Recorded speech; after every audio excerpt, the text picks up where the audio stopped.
Welcome back into the Chris Mathis podcast. I'm your host, Chris Mathis. Glad to be back here with you guys once more with Spencer Mathis, my co-host, and of course, our guest who's waiting to hop on the podcast. That's Ralston Drake, a.k.a. Maverick, who just hiked the entire Appalachian Trail, over 2,000 miles in less than 6 months. Before we talk to Ralston and about his journey and the challenges, the memories, everything that came with the Appalachian Trail, I want to shout out our sponsor. Talk to Him Tuesday is brought to you by Information on Demand.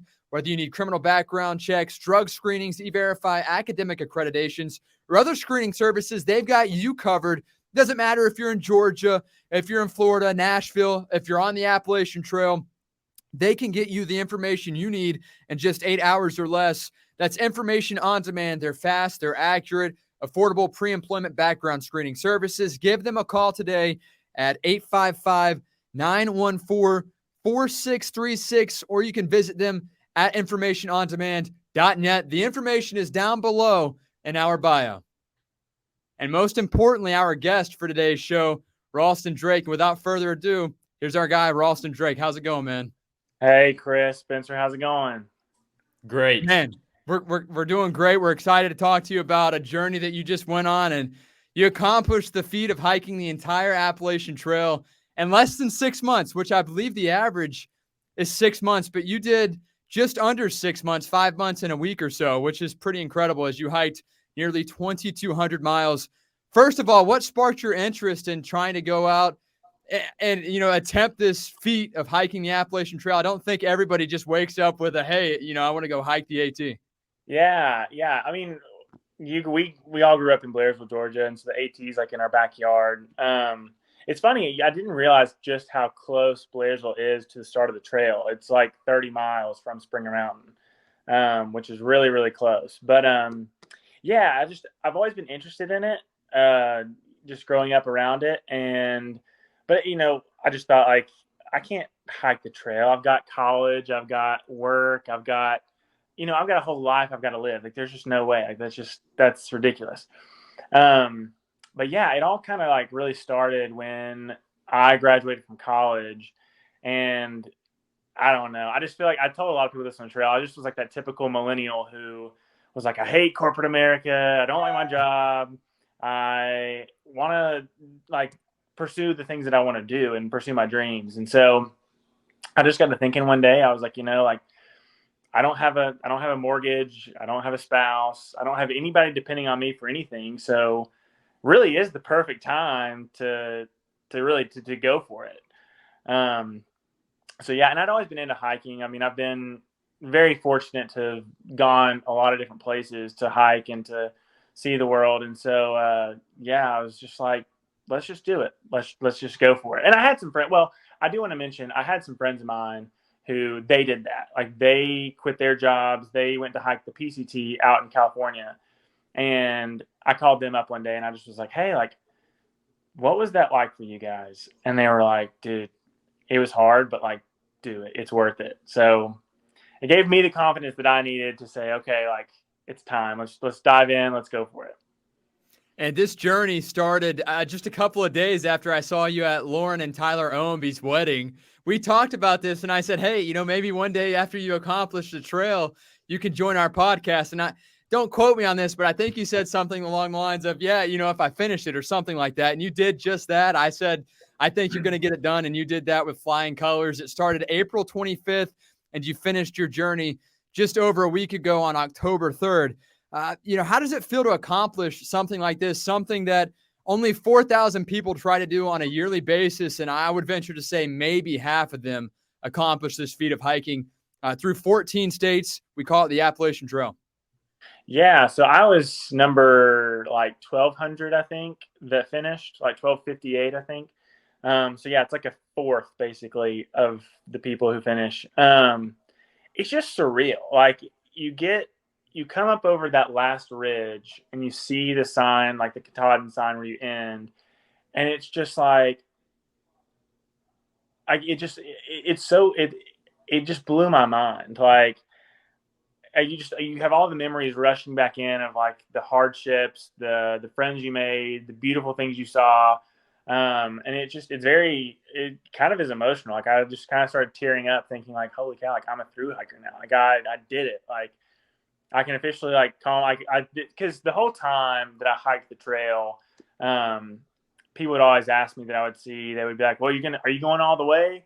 And the answer was always like, yeah, that's the goal. Like I hope so. Like unless I get hurt or something, but I can finally, without a doubt, say like, yeah, I went all the way. Like I finished it. I'm a through hiker.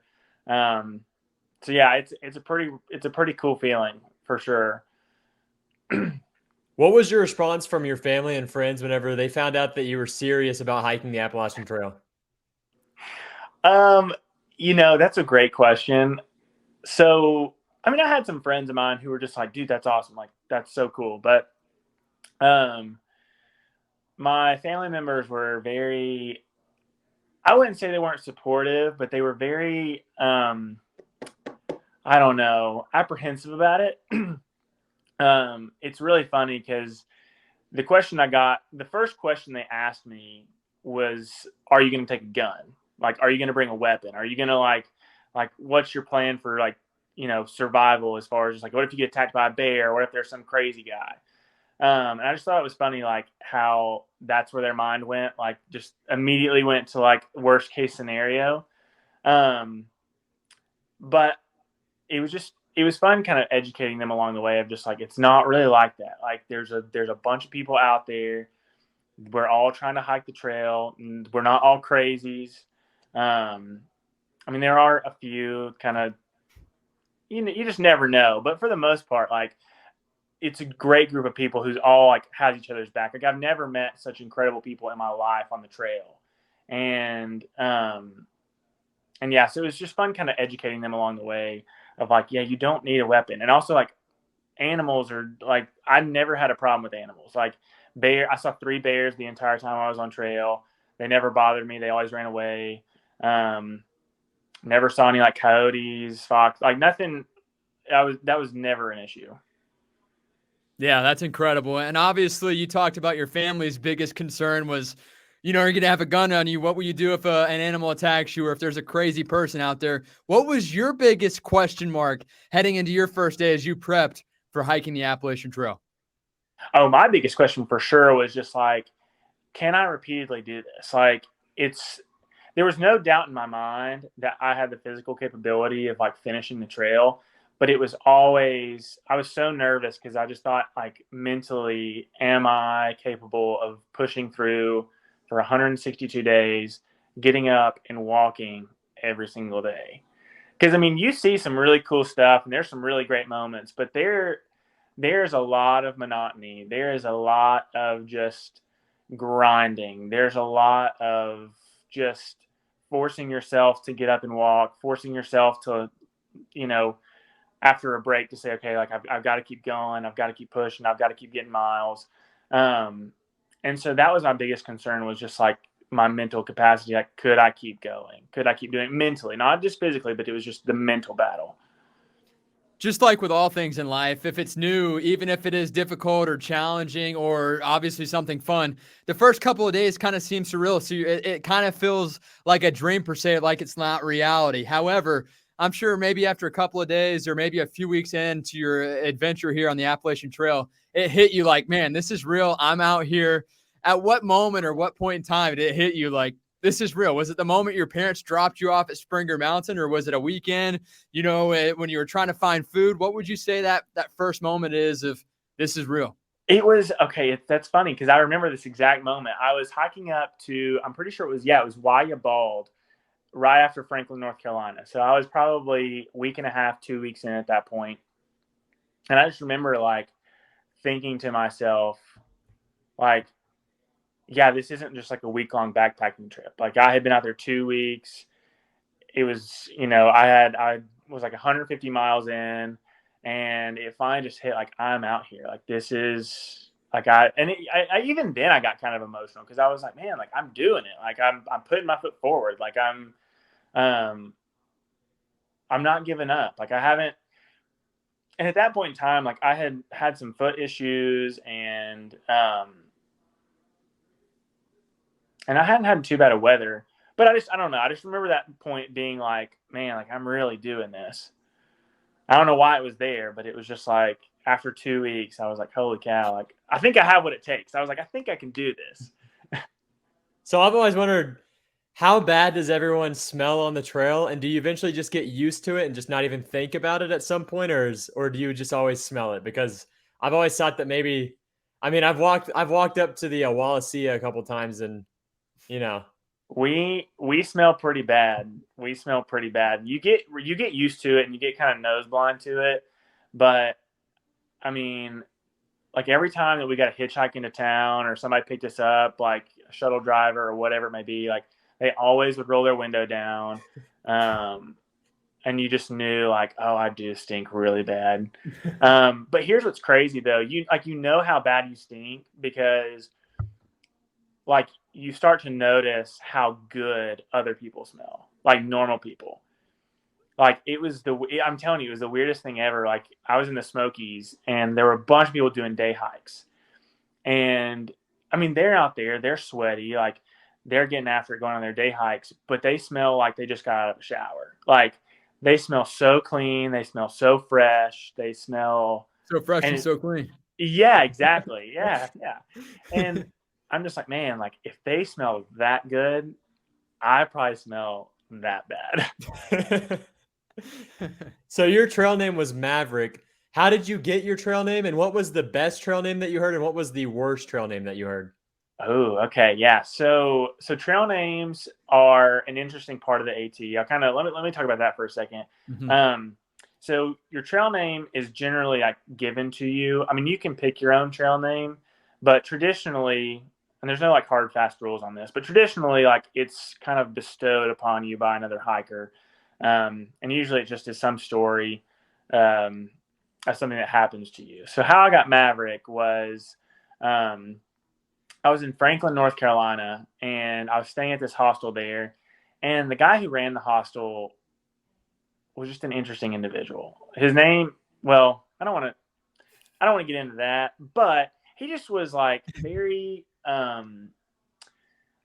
uptight about everything. So he had all these rules for his hostel that he either like would say or wouldn't say. And so we were just like, what can we do? What can we not?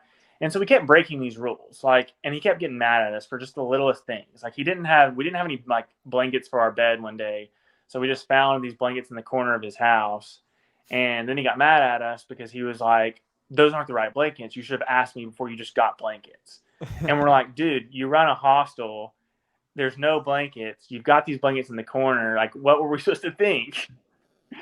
So just an odd individual. Well, he had this board that he wanted all of the hikers to sign, but he was very particular about where we could and couldn't sign the board. So he was like, make sure you sign your name around the outside of the board because the inside of the board, there's too many names already. It just gets convoluted. Just sign your name on the outside. Well, I found a spot like right in the middle, and it was perfect. Like there was just this huge spot, and I was like, why can't I sign my name here? So I just signed my name real big right in the middle of the board. We came back down, he saw it, and he was like, that guy signed his name right where I told him not to. Like, he's a rule breaker.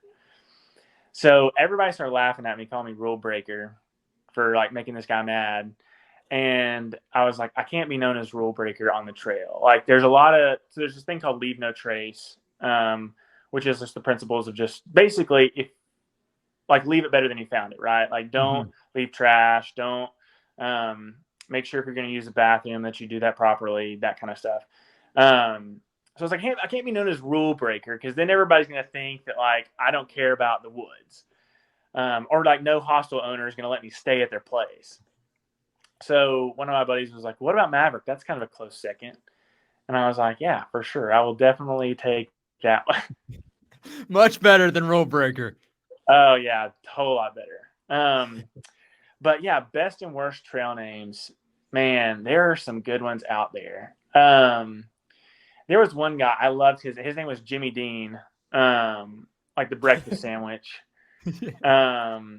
Let's see. I don't remember how he got his name. I just remember seeing his name all the time in like the trail logs that are at shelters. And I was like, Jimmy Dean, like that's hilarious. There was one of my buddies that I like got really close with, his name was Butt Flap. Wait, what? Butt Flap. So he got he had a liner in his shorts, like those running shorts, Mm-hmm. and he cut it out, but he forgot about the back part of the liner, and so it flipped out and was like flapping on the back of his pants, and they made fun of him. They were like, "That looks like a butt flap, like what you'd have in like a onesie way back in the day." Let's see, one of the worst trail names. I mean, that one was pretty bad, but it's also pretty funny. Yeah, so I think that one gets a pass in a way. Yeah, like that's the thing. I don't know if there's really like a bad trail name. Was there ever there like was okay? There was one lady. This wasn't. She didn't. I don't think she knew this was her name, but everybody called her Karen. Oh man, That one was tough. What was your first encounter with Karen?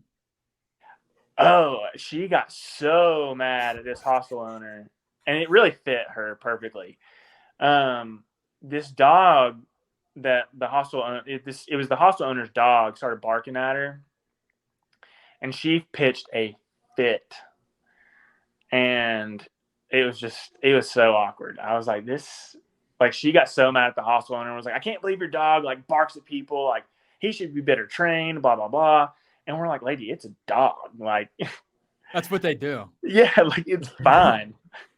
Okay, yeah. So her name was unfortunately fitting, as you said. Whenever you got your name, your trail name, did you call your parents? Was this something that you were like, "Hey, I finally got my trail name," or is this something where you just kind of you did your thing? And I'm not sure you had cell service much at all on the trail, but was this something you let your parents know right away, or is this something you just kind of, if they find out, they'll find out, or how did you?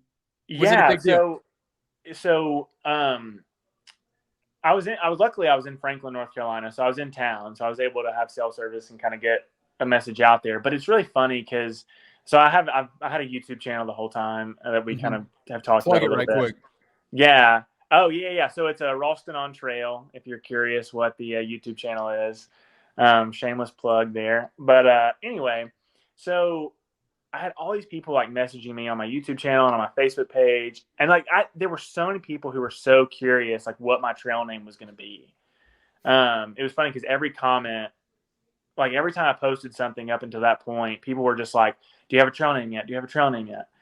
And so I was like, I need to make a video. I need to post it on social media real quick. So I did. And yeah, it was special. I was like, I finally like, yes, like I'm a through hiker now. I think that's why, like, back to your question earlier about like, when did you feel like you were kind of like there and in it? Like when I finally got my trail name, I was like, cause that was about the same time. It just kind of definitely hit like, okay, like, yeah, I'm a part of this now. So there was a day in which you almost called it quits.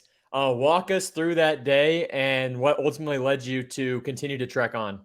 Yeah. So, I really love this story because this is just the essence really of the AT. So I was close to Irwin, Tennessee, which is like Roan Mountain area, and it had just rained for like 2 days straight. And there was a lot of climbing. There were Roan Mountain is one of like the tallest mountains on trail. It's like 6,000 something feet, and so it was tough climbing. It was just really nasty weather, and I'd kind of been hiking solo for a couple of days and just I didn't like hiking solo. I liked having people around me. I liked having friends. I liked having like a tramley, which is a trail family. But anyway, I just remember like all that combined, I was like hiking up Roan and I just was so miserable. And I was like, I'm wet, I'm cold. This isn't fun. I don't have any friends around me. Like, this just sucks. Like, this is just not this is just not the AT. This is not what I anticipated. Like, this is not what I signed up for. And so I just was ready to just be like, to just get to the shelter, set up camp, and then the next day just, get off trail or something. I don't know. I was in a bad way. But I remember that night I got to the shelter so there's a shelter on top of Roan Mountain. It's the highest shelter on trail. And there were just all these people there. and they were all just laughing and telling funny stories. And one girl had her like ukulele and was playing music. Then another guy was like, "Hey, do you want some candy?" And so he pulled out this giant 5-pound bag of gummy worms. Oh yeah. And so he's like passing around this bag of gummy worms, and we're like just having a blast getting to know each other. And it was just like my mood just totally changed. Like I went from like, I want to quit, this sucks, to this is amazing, I never want to leave. Like, and they just welcomed me in. Like they were all there having a good time, and it was like, oh, another one, like come on in. And I just felt so welcomed and loved, and I was like, man, like this was such a morale booster. And so it was just, the people on trails will always, always, always like pick you up no matter what's going on. So that's what I tell people.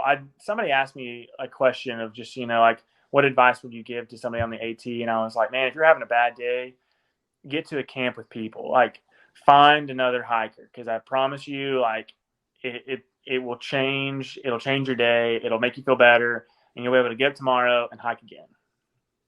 Again, joined by Ralston Drake right here on the Chris Mathis podcast, a.k.a. Maverick. Follow him on Instagram, ralston.drake. Check out his YouTube channel for all of these vlogs that he had while on the AT, Ralston on Trail. And Ralston, I kind of feel like this must be asked. I know that you talked about the highs and the lows of hiking on the Appalachian Trail.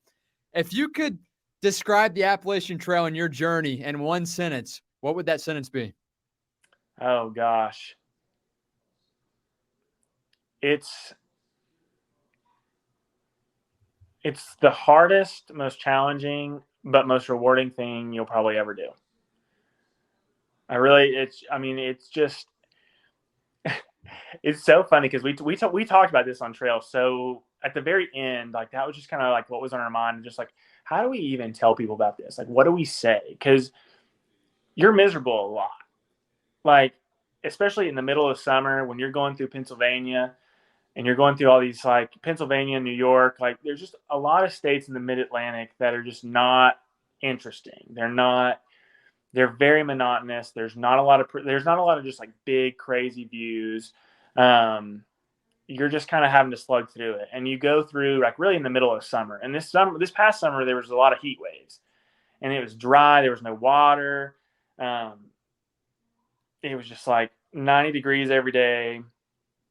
And I mean, it gets like 80 degrees at night, so you can't sleep because you're too hot. So you're just, it's hard. It's very, very hard. But, getting to Katahdin is one of the most rewarding things, especially with your friends. Like when you finally hit that mountain and you're with all your friends and you're with all these people who've made it, like you feel on top of the world because you're like, I can do anything.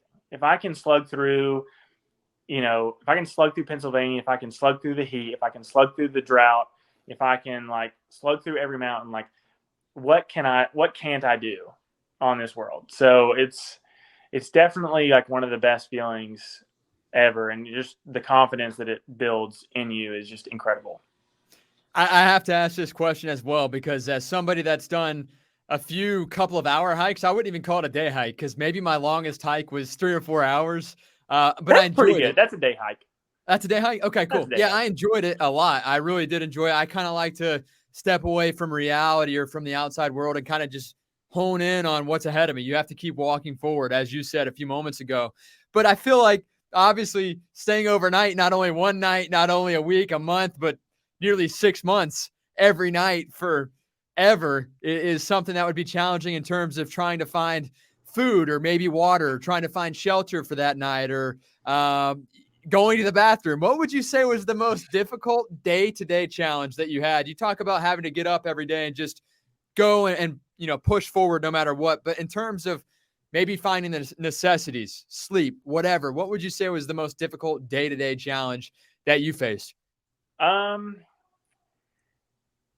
that's a good question. And you can choose two. I mean, if there's two things that were stacked up against each other, like finding food or water, or what would be most difficult? Yeah, I never really had a problem with like food or water or sleep or anything like that, because I was very much a planner for like for like 4 or 5 days. Because you have a lot of people who just will like hike till they drop, and then I hated that because it was just I was like, this is too stressful. Like I just would rather know where I'm going at the end of the day. I'd rather have a plan. Because there's an app we use called Far Out, and that thing is like a lifesaver. It shows you every water source, every campsite, every town, every resupply. So you really don't have to worry about that at all. So I'd always try to plan it out where I could hit a campsite or like a shelter every night, and a shelter usually has like a pit privy, so basically like an outhouse, and it usually has a water source. So I never had trouble with that. Sometimes it was hard to resupply.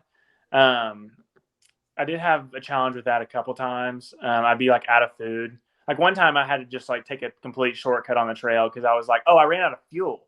That was my problem. I ran out of fuel for my stove, and I was like, I can't eat anything because I don't have any fuel to cook it with. And so I had to take a shortcut on the trail and go to a restaurant so I could eat dinner that night. But using the bathroom I'd say probably would have to be the most challenging day-to-day task. Because it's just a whole thing. Like the privilege of being able to just like walk to the bathroom and like sit on a toilet is amazing. Because in the woods, you've got to like take your pack off. You've got to pull out your you have to dig a hole. So you have to dig a cat hole. That's part of the whole leave no trace principles. You have to dig a 6-inch cat hole away off trail. So you've got to go out in the woods and like risk being bitten by a rattlesnake or whatever, dig a hole, and then like do your business and then bury it, and then like walk back without trying to like step on a rattlesnake. So that was a very frustrating process. And it's funny, like that was a lot of people's problem. Like a lot of people were just like, would try to hit like shelter to shelter because they knew that there was going to be like an actual like place to use the bathroom. But yeah, that was probably the like just day-to-day task that I found probably the most challenging. You spoke about you and other hikers on the trail smelled horrible, but you really gained appreciation for those that just smelled good or didn't smell as bad as you. How many changes of clothes do you bring on the trail? Because I know you're trying to monitor, how heavy your backpack is. And number two, the second part of that question is, how often, if any, did you get to shower while on the trail? Yeah, that's a great question. So, it's really interesting as far as how clothes work and because I met people who didn't have any extra clothes. They had the clothes they hiked in, and they might have had like a jacket for if it got cold, but that was it. Those people are known as like ultralight backpackers. So they try to make their backpack as light as possible. That was not me. I didn't like that. I liked having all my necessities, and my backpack weighed a lot more, but I was fine. I was like, you know what? It's worth carrying all this extra stuff. Because my backpack ranged from like 30 to 40 pounds, depending on my resupply. And like, I knew a guy who his backpack never got over like 18. That was nuts. He had he looked like he was going to school. Like he had this tiny backpack that, it was smaller than a book. Like it was smaller than like a school backpack. This thing was like probably like a Luther Jones backpack from middle school. Yeah. Yeah, exactly. That's exactly what he looks like. That's a great reference. Oh, my bad. Were you still going? Sorry. Yeah. Sorry. Okay. No, so anyway, but what I like to do is I have my hiking clothes, but then I always like to have a dry pair of clothes. Because you get super, like, regardless of whether it's rains or not, you get super sweaty. And so at the end of the day, like, I wanted to just like take all my clothes off, hang them over a branch, let them dry out, and have a dry pair of clothes to put on, and just you need to let your body like really air out, because this may be a little bit too much of information, but this is just the reality of hiking the trail. Like, you chafe in places that you never think you're going to chafe. And so I knew a guy that his backpack rubbed his back so bad that he had to take 3 days off the trail and go get antibiotics because they're like the chafing on his back from his backpack was so bad. Wow. So you want to make sure that you're constantly airing your body out when you can. So I had like an extra shirt. I had an extra pair of shorts. I had an extra pair of socks if it got cold. And then my socks were gross anyway. So I needed an extra pair of socks for like sleeping or whatever. So, and then when it gets colder, you have your puffy, you have your, like your beanie, and then your, like leggings. It's like your thermal leggings. But then showering, I tried to shower at least once a week, and I could shower at least once a week. Sometimes twice, depending on. That's better than I expected. Yeah, it's really interesting because there's so many places there's so many hostels along the way that you can stay at that have like showers and sinks and everything else, so you can kind of clean up a little bit. So I know you've already kind of addressed this, but there is kind of like a serial killer stigma surrounding hikers. My one question here is, was there ever a time on the trail where you feared for your life a little bit or felt like you were being chased by an axe murderer at any point? No, there was not a single time. But now you heard rumors about people. So like I heard about a guy who, I don't know what his deal was, but he got in a fight with another hiker at this gas station in Virginia. And so everybody was just like posting on our group chats on Facebook and everything, like, hey, watch out for this guy. Like, he's still on the loose. Like, police have been notified.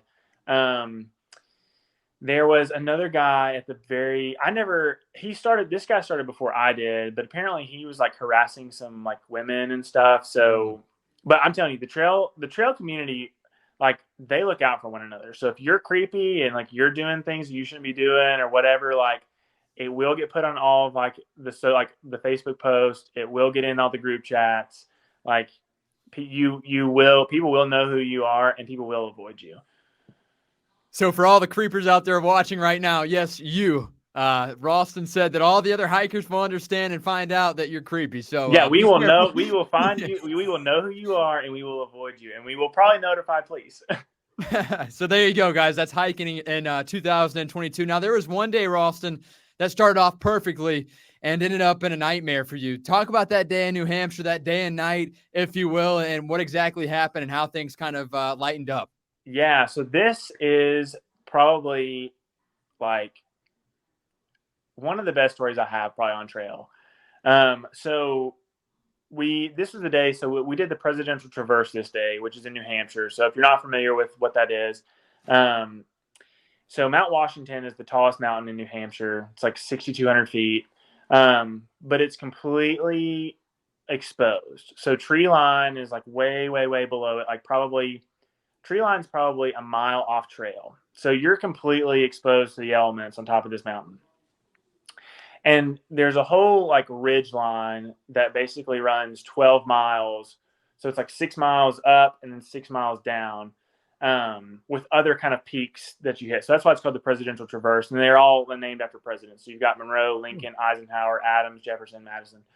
But anyway, so this is like, we've been hearing about this our entire trail. Like wait till you get to Mount Washington. It's gonna be the hardest thing. The weather's gonna be crazy.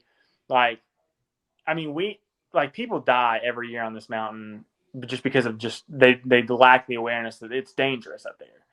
And it gets like really gnarly weather. They've clocked like the highest wind speeds ever on planet Earth on this mountain. So, I mean, it's like 213 miles an hour, like mile per hour winds that can come through there. So like, you just kind of like dread this mountain the whole time. Like you're like, oh, what's this going to be like? Well, I got up to, it's called like the Mitzvah hut. So there's a hut system through the Whites where people can come and they can pay to stay and get a bunk and get meals and stuff. So you start at Mitzvah hut. There's a campsite right there that you can camp at.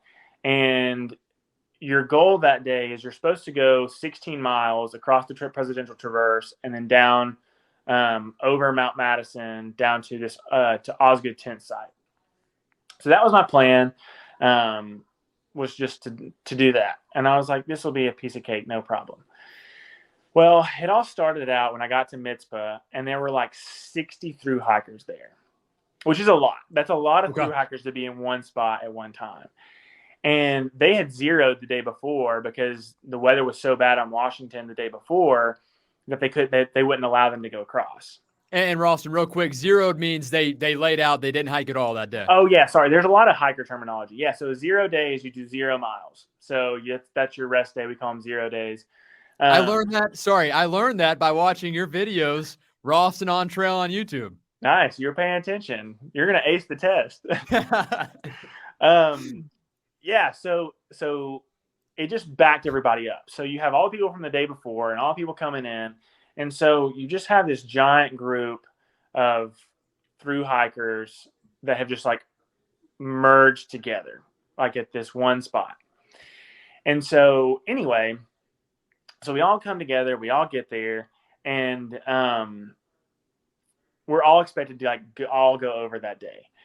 And it was beautiful. The weather could not have been more perfect. It was like it was completely clear skies.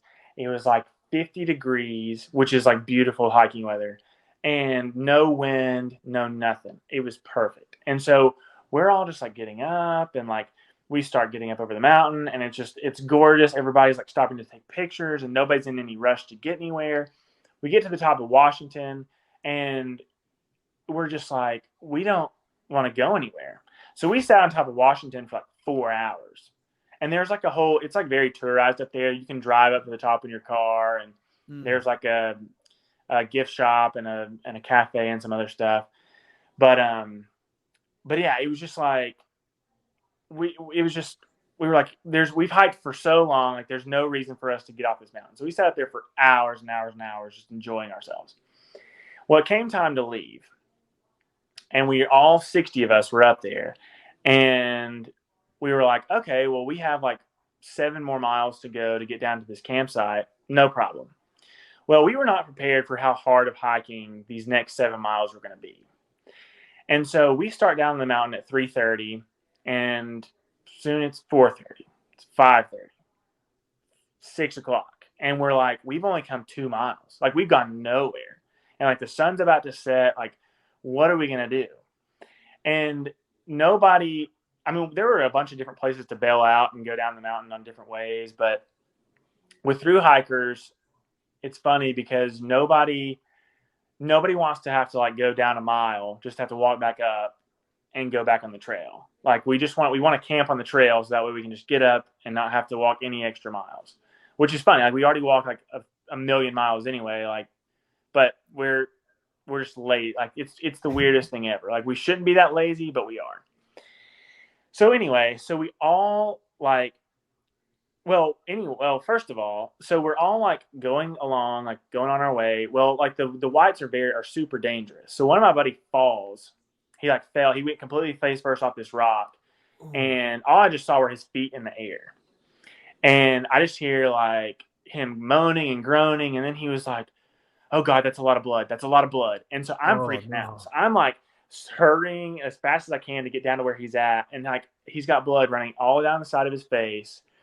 And I'm like thinking to myself, like, he is going to have to be airlifted out of here. And we don't have any service. We have like nothing. We have no one to contact. Like, what are we supposed to do? So I'm freaking out. Like, I have no idea what's about to happen. I'm like, how are we going to get him out of here? But come to find out, he hadn't broken a single bone. He just cut his head open a little bit. And when you cut your head open, that like your head bleeds a lot, apparently. That's like a normal thing. So, and luckily one of our other thru hikers is a nurse. So she came down and inspected him, and she's like, you don't have a concussion. You just have a little cut on your head. Like that can be fixed. So we were like, okay, cool. He's fine. But then that also left us with like, but we still have like, we're burning so much daylight now, and we've just wasted an hour trying to like help our friend. And so we finally get to this other hut at like 8 o'clock, and there's no tent camping there. And the hut's completely full with like people who've paid to stay there. So, that's a thing. Yeah. Oh yeah. There's like huts, and you pay, like individuals can pay to stay at these huts where there's like, they get a bed, they get a meal. It's like $150 like a bunk. It's crazy. Wow. So it's completely full. So there's no room for us to stay. There's no tent sites anywhere close by.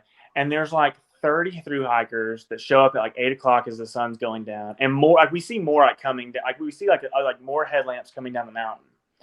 So we're all just like, what are we supposed to do? And like the hut was not helpful. They were just like, I don't know. Like, I guess you're just going to have to keep hiking. So people are like scrambling just to like find stealth sites. So stealth camping is where you can just like find a place to like pitch your tent that's not like an official campsite. So people are like pitching their tents left and right, trying to like figure out where to go.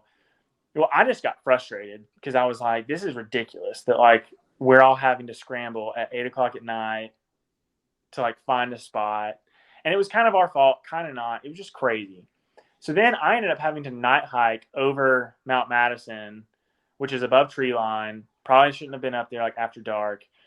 But I was like, I don't know what else to do. So I had to hike another like 2.5 hours. I only went 2 miles. That's super slow. And finally like found a tent site at like 10:30, pitched my tent in this tiny little like, it wasn't even a real spot. It was just this tiny little insert that barely fit my tent. And like finally went to sleep at like 11 o'clock that night. Didn't even eat dinner. But it was just like the most miserable ending to such a great day. Like it was so perfect and it ended so bad. Yeah, that sounds crazy, but at least you were able to get through that with everything that happened. And your friend, what happened to him in terms of the cut on his head? Did he just heal naturally, or did you guys find help? Or? Yeah, so the hut like fixed him up. They had like a first aid kit. We cleaned it up a little bit. I don't think he ended up going to the hospital or anything, but he was like totally fine. He just kind of let it naturally like, scab over and heal, and yeah, he was totally fine. On the flip side, one night that was one of the coolest nights of your adventure on the Appalachian Trail. It was your birthday, in which you spent that night cowboy camping on a ski lift in Vermont. First of all, what's cowboy camping? Second of all, describe this experience and how that was to be spending the trail or your birthday on a trail and, having I think it would be a great view. Oh yeah, it was amazing. So me and some other hikers, we went up to this mountain called Mount Killington in Vermont. And it was the day before my birthday. And so, we get up there and if there's a ski lift up there, cause it's a ski mountain in the winter. So there's a ski lift up there. There's like a big kind of space for people to sit and look out over the mountains. It's gorgeous. But it was a perfect night that night where you could watch the sunset and the sunrise from the top of the mountain. But yeah, so I was just like, you know what? I'm just going to cowboy camp on this ski lift. So cowboy camping is just when you camp like a cowboy and you sleep under the stars. So I didn't pitch my tent. I just laid my sleeping pad out like on this ski lift and just like laid there and looked at the stars for like an hour and then fell asleep. But it was awesome. I woke up the next day on my birthday. There were a bunch of other hikers up there. We watched the sunrise. Yeah, it was just such a cool, it was one of the coolest birthdays I've ever experienced. Just being on the trail and seeing the stars and waking up to a beautiful sunrise. It was awesome. So of the 14 states that you passed through on the AT, which one was the most beautiful and which one was the most eerie? Maine, I think, was the most beautiful. And I think it was the most beautiful because it was the most remote. Like it was just like you get up on top of these mountains and you don't see anything. Like, there's no towns, there's just nothing. It's just wilderness. And you can't see any lights. You can't see any there's no roads. There's no nothing. I mean, it's just pure, untouched wilderness, which I thought was just amazing. The most eerie probably would have to be New Hampshire. New Hampshire is amazing. It is absolutely stunning, but it is so gnarly. It is some hard climbing. It is very rocky. And you just like in the back of my mind, I was always just like, the next step could be my last. Because it was just like, it was so terrifying. Some of the climbs and some of the rock scrambling and just some of the things we had to do. I was like, all right, this is where it ends for me. Like, this is where my ankle just breaks and I like have to get off trail. What was the first note that we're only laughing now because you're okay at this point? You know what I mean? All right. Yeah. It's over. Yeah. So what was the first thing that you requested to eat whenever you made it back to civilization, and why was it a cheeseburger, fries, and a milkshake? That's exactly what it was, and it was always from McDonald's. So yeah, like So your body, it's so weird. Like I don't drink much soda normally, but your body just craves all the things that are so bad for you when you're on trail. Like all I wanted to drink ever was just a cold Coke. I was like, I just want a cold Coke, like immediately. And yeah, it was just, I loved getting a cheeseburger and a milkshake, especially from McDonald's because it was cheap. But I'm a sucker for a Big Mac. I love McDonald's. I have no shame. But yeah, and it was funny because it was always, it was a Big Mac, fries, a 10 count chicken nugget, and a strawberry shake. That was like my order. Wow. That's incredible. Yeah, that's a lot of calories right there, but you earned it after all the miles and calories that you burn off. But Ralston, obviously having all that time alone, even though you said you like to hike, with some other hikers around you, near you, what are a few things that you learned about yourself along the way? And it doesn't have to be anything too personal, but in terms of maybe something that you found out about yourself that you didn't know about before, or how strong you are mentally to be able to hike as far as you did in just over 5 months? Yeah. Gosh. Yeah, I think just for me is I like there are things that you kind of know about yourself that you're like, you know what, I know that I'm a strong, like mentally. I know that I'm like whatever, but until you've tested it, it's like, so I think for me, yeah, like I learned just how capable I am of doing hard things physically. Like I just was like, I know I can do this. And so finally, like, it's like, yeah, like there's no question now. There's no continuing, like, there's not this lingering thought in my mind of like, I know I can do it. I know I can do it. Like I've done it. Like, so there's like, why worry about this anymore? Like, so yeah, it's just, yeah, mentally, yeah, you definitely learn how strong you are and how you can fight through just really anything. I want to ask about cell phone usage and cell coverage on the trail because you were uploading videos, it seemed like every day, and I might be wrong there, but it seemed that way considering you're hiking on a trail in the middle of nowhere. Talk about the cell phone usage, how you kept your phone charged as much as you did, and the cell coverage that you had for the majority of the time on the Appalachian Trail. Yeah, so you have cell coverage like pretty much at least once a day. And even for most of the day too. Like there's a lot of cell phone coverage. I mean, you're on the East Coast, like you're very within civilization for pretty much the whole time, whether you feel it or not. But yeah, but with how I uploaded videos, so what I would do is I would get to a hostel, and they always had Wi-Fi, so they had like high-speed Wi-Fi. Cell coverage was just, I was never able to do that uploading videos. So what I would do is I would just have so many videos just saved up, and then I'd get to a hostel, and then I would create the videos, and then I would schedule them. Oh. So that's how, yeah. So I would schedule the videos to come out while I was hiking. So I wasn't actually uploading every day. I just was uploading like once a week, and it was just scheduled out for the rest of the week. Well, okay, had me fooled. Yeah. Also, I want to talk about something you were doing for the community up there in Blairsville, Isaiah 117 House. Talk about what you were doing with them, and I know you plugged them every episode that you had on Ralston on Trail on YouTube. What exactly was your collaboration with that, and what exactly is Isaiah 117 House? Yeah, so Isaiah 117 is basically just a children's home for foster children, specifically foster children. So it is a great organization that actually started in Elizabethton, Tennessee, in that northeast corner of the state. And just this couple just had this dream of like, through some foster care stuff that they had done with their own family, they had this dream of like, instead of children just going to a facility or going to a place where like it's cold, it's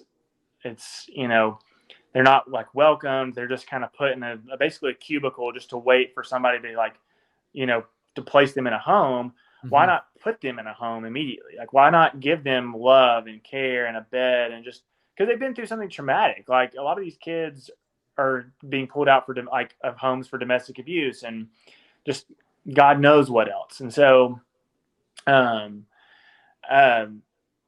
it's, an incredible organization, but how that ties into our community. so a guy that I graduated with, Andrew Nelson, his mom, Catherine, she just was like the catalyst for this. She just loved the organization, saw the need in our hometown, and just totally took charge and took off with it. So Catherine's just been an incredible individual and someone that I've always, known my whole life, just growing up with Andrew.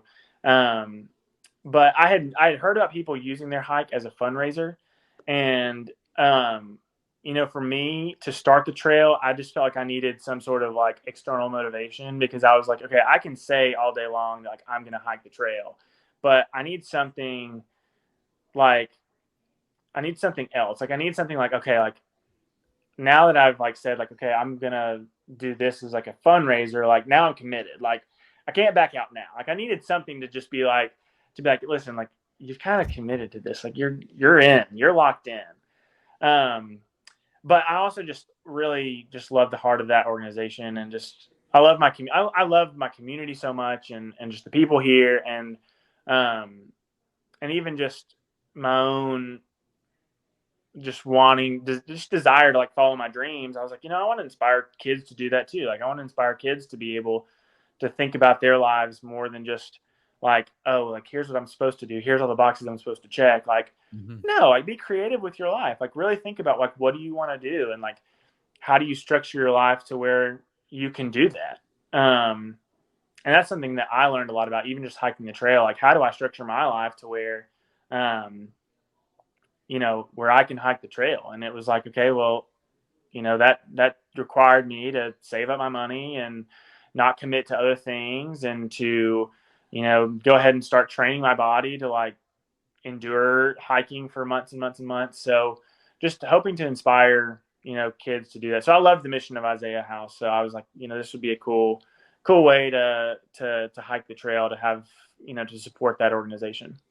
Ralston, we're closing out the show here. Talk to Him Tuesday with Ralston Drake, a.k.a. Maverick. This is the point in the podcast in which, if anything came to mind that I wanted to ask, on the fly, this is that point. And I want to ask some of the best advice that you would give to anybody out there that wants to hike or is considered to hiking the Appalachian Trail, 2,000+ mile journey, something that I said earlier in the show that not too many people accomplish on a yearly basis. Yeah. I mentioned one earlier that I would give for sure is like, if you're having a bad day, don't quit and find other people. Like if it's a rough day, if you're having a tough time mentally, like find other hikers, because the hiking community will 100% like, they will help you through. They will see you through it. They will not want you to quit. They will be there for you. But also the other thing I would say is, and excuse my language here, but you have to remember that you're a badass. Like you have to remember that like, you're doing something so amazing and so worthwhile, and you can do it. Like you're an amazing individual for doing that. And always remember like how amazing you are for being able to like get up every day, push through.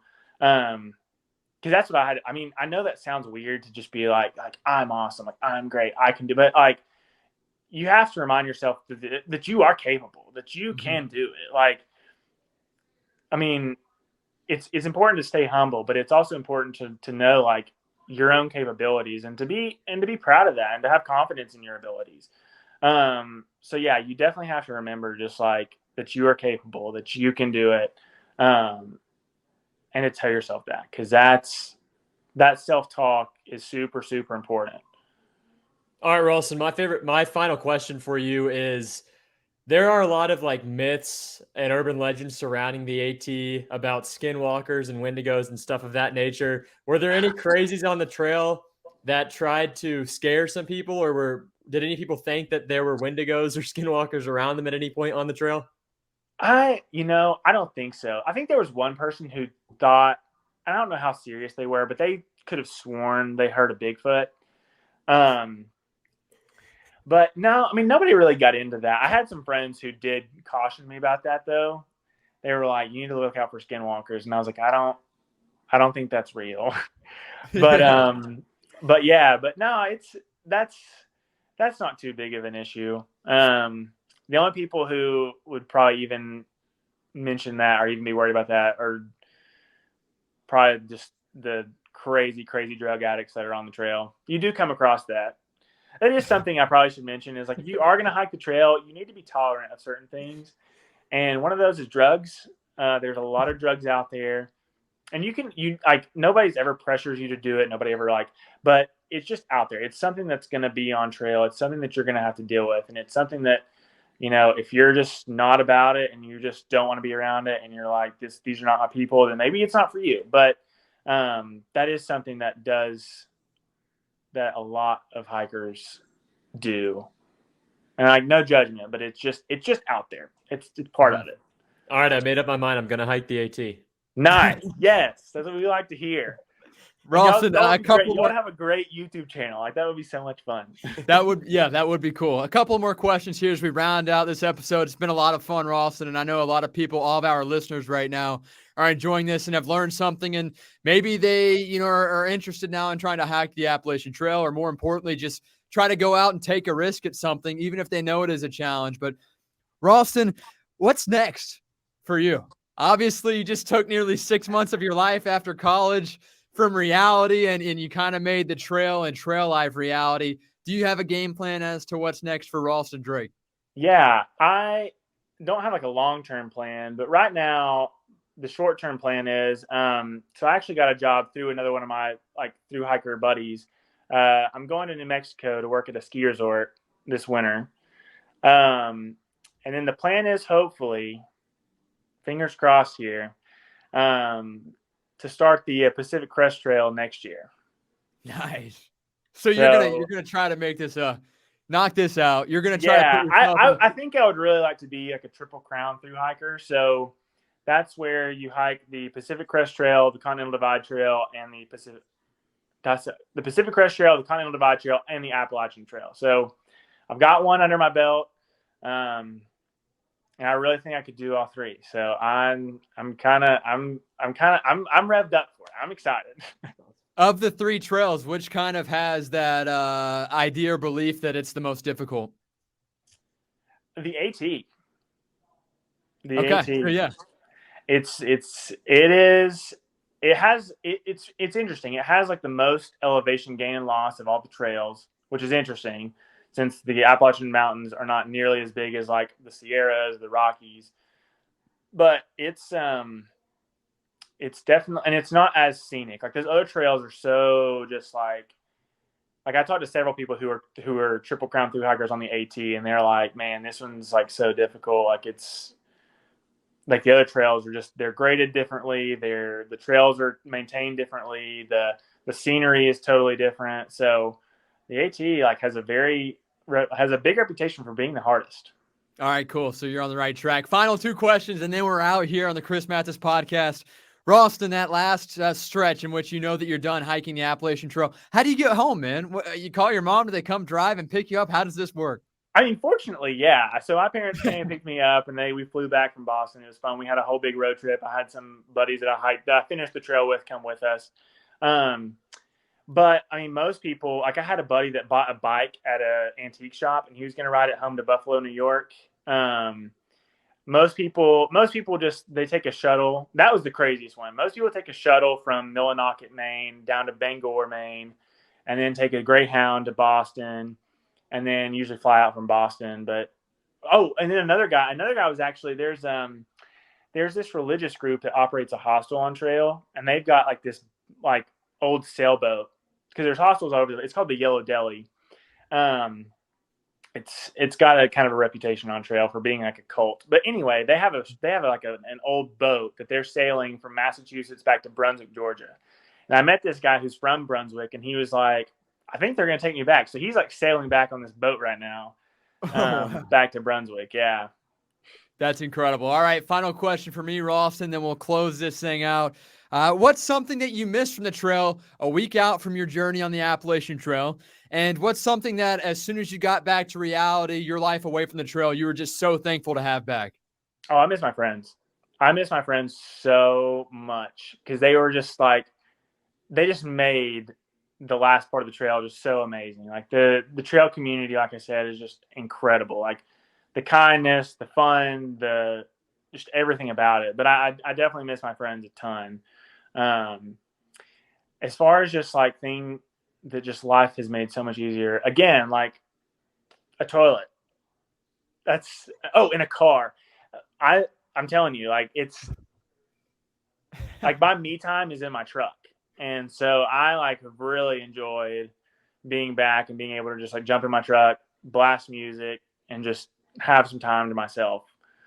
So yeah. Awesome stuff, man. Hey, I appreciate your time. We really enjoyed this, man. And this is gonna be something I'll always remember, because I don't know how many of my friends or people I know even will venture out and try the Appalachian Trail, not only attempt it, but finish it like you have. So again, congratulations, man. That's something that you can always carry with you. And after you complete your next trail, let's have you back on, man. Yeah, absolutely. I love it. This was a ton of fun. I really appreciate you guys. Awesome. Thanks, Ralston. Appreciate you, man. Yeah. Thank you. Yeah. Have a good one.